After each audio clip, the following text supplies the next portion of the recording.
Hello everyone, welcome back to Mikey Reacts. Today we're with you and we're doing another Lost in the Pond reaction. I absolutely love Laurence, he's an amazing guy. His videos are great, he's got good humour and is very, very informative. So the question is this the biggest difference between the UK and USA or Britain and America? I'm interested to see what he asks because I would assume he's probably right. So I want to know what he's talking about. There's so many differences between our two countries and also so many similarities in terms of values, etc. But it's going to be very interesting to see what he's got to say. So let's get to it in just a moment. Don't forget, if you like this content, like the video and subscribe to the channel. Every subscription, every like is absolutely amazing. Thank you very much, guys, for being here. And if you want to see some more exclusive content about American history, politics and culture, head over to Patreon. The link is just down below in the description of this video and it's $5 per month, that's it. So let's get to Laurence from Lost in the Pond. Hello, this video is sponsored by BritBox, the premier streaming Let's service. skip past this sponsor. Memos that Britain and America lost in the pond, and one of those memos pertains to two things: size and history. Okay. Now, if you're a long-time subscriber of this channel, you may remember a few months ago that I did a video proclaiming the United States to be a small country. America can't be that massive, but there is one equally small problem with this assertion. It completely and utterly a little bit contradicts my pinned tweet, which reads, "The biggest difference between Britain and America is that Americans think 100 years is a long time and the British think 100 miles is a long way." That's it's a profound interesting. quote, but the big question I want to answer today is this. Is it even true? Well, before I shock you into the next century, if you are new to this channel and love hearing comparisons between my two countries and you haven't had a chance to subscribe, do that now.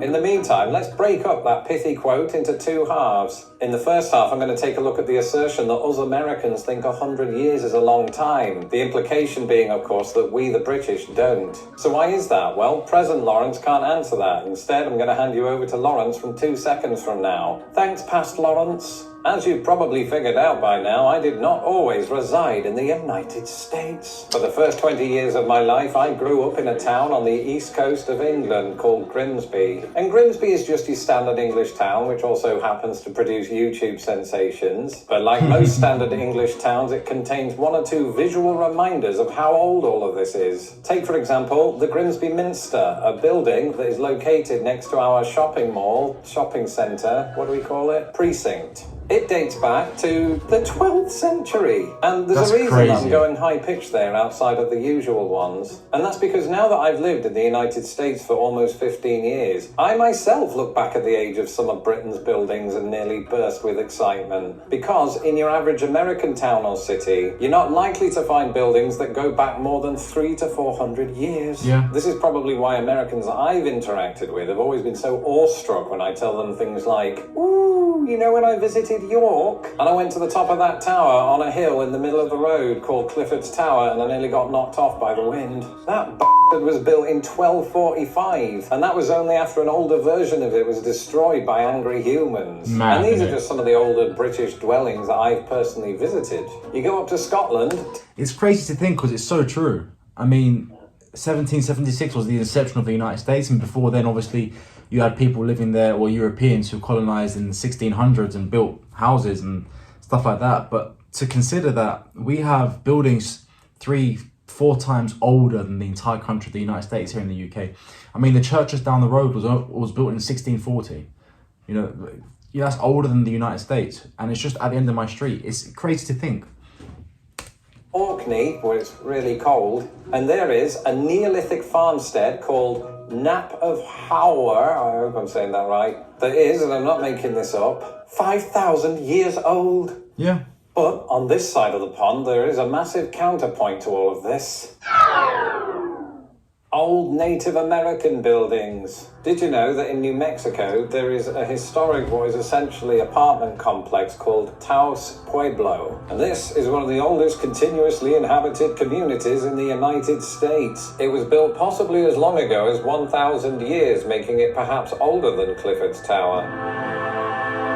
And I know what you're thinking, ooh, Laurence, Native American history predates US history. Isn't that cheating? Maybe, but technically Britain itself was only formed in the early 18th century, so you could argue that Clifford's Tower predates British history. That said, in most towns and cities in the United States, you won't easily find structures as old as this, which is why Americans were probably surprised when I told them that the signing of the Magna Carta, which is a royal charter of rights, signed in... Which some say was the beginning of all constitutions and eventually ended in the US Constitution in 1776. But yeah. Of 15 may have been witnessed by someone who is still alive today. And when I say somebody, I mean a tree. This yew tree in Runnymede, England is said to have been present at the sealing of the Magna Carta and might be as old as 2,500 years. That's which brings crazy. me on to my next counterpoint. The world's oldest tree is not in England or Scotland or Wales or Northern Ireland. It's in Eastern California. You see, us humans have a tendency to forget that life exists outside of our own species and that this Great Basin bristlecone pine is older than the pyramids. Not to mention that America is also a place where they find a lot of the dinosaurs. And I'm not just talking about the Senate chamber. Okay, fine, but to keep it in terms that we understand, let's talk once again about humans. You see, in addition to old buildings and trees, Britain has entire historic towns, and they don't come much more historic than the mighty Colchester. Because Colchester, originally known as Camalodunum, is said to be the oldest recorded town in Britain. How old is it? Well, by the order of a few decades, it's older than Jesus Christ. The old buildings and walls that you see... And of course that's because the Romans did invade what is now the UK. Town today were added by the Romans who invaded over the next couple of 100 years. And again, to me, that is mind-blowing because for the last 15 years I've lived in a country where famously the first attempt at an English settlement occurred as recently as the late 16th century, which, if you ran a clock of the Earth's history, was a mere few seconds ago. But I hope you're ready for another counterpoint because... But even 2,000, 3,000, 4,000 years ago was mere seconds ago if you consider history. Comes one.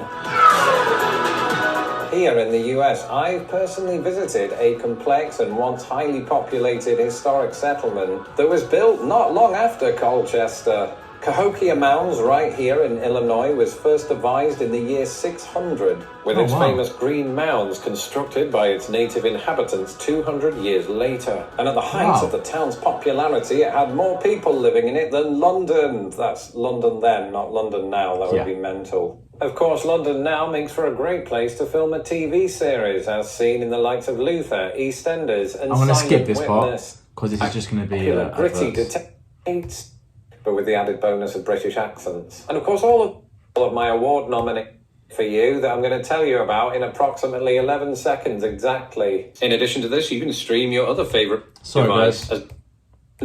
And so we reach the second half of the quote. The British think 100 miles is a long way. This is true, because the UK is such a small country compared to the United States. 100 miles is not that long in the US because it's such a large place and everything is really spread out, where things are a bit more compact here in the UK. There being that Americans think nothing of such a distance. And largely, this is true. I have family members who live about 200 miles from me and we drive down to them every time there's a holiday. Just because the trains are crap, but also because that's just a normal holiday commute for some of we have good trains here.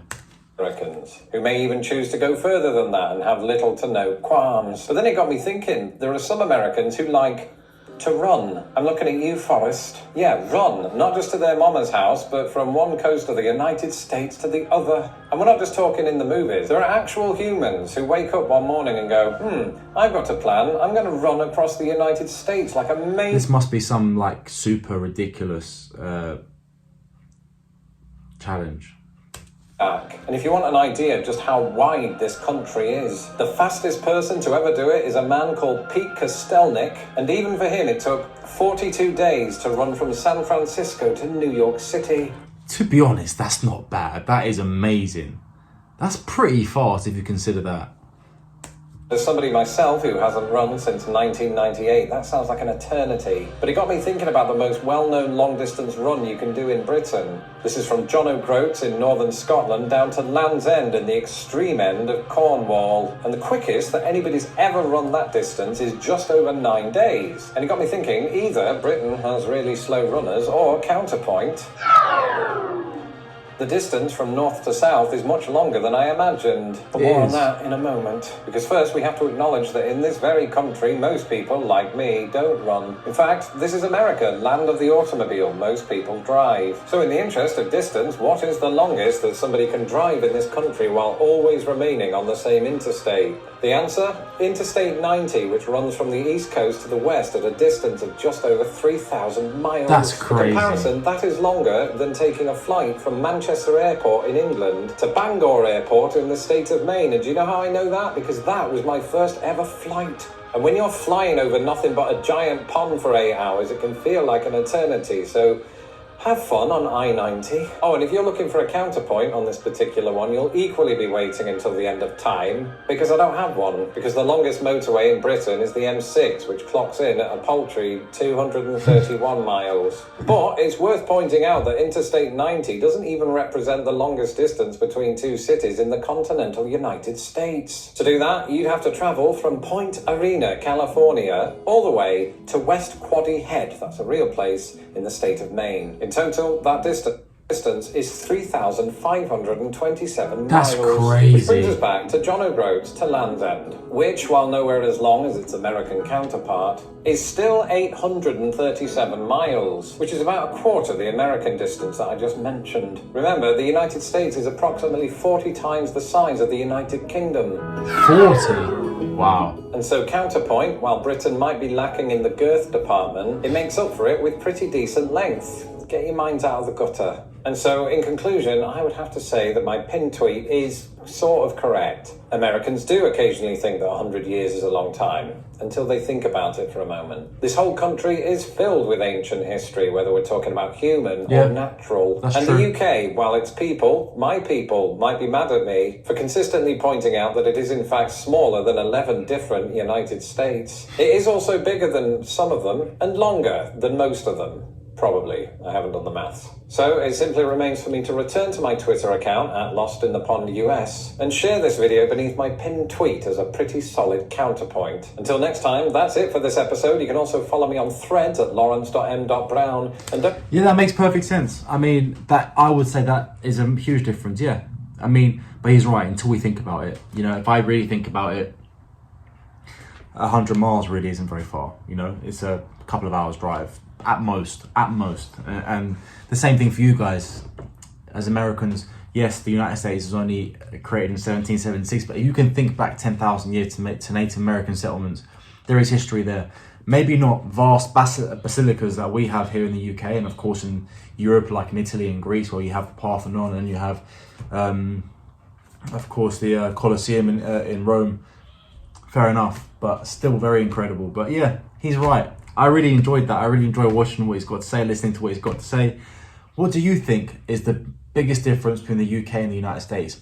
Put the answer down in the comments. I've been to both countries. Of course, I haven't been everywhere in the US. I've been to maybe 5 states.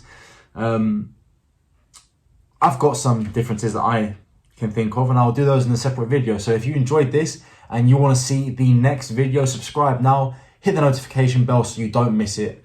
And yeah, I'll be there for you very quick, very soon, and you'll hear what my personal experiences are in terms of the difference between the US and the UK.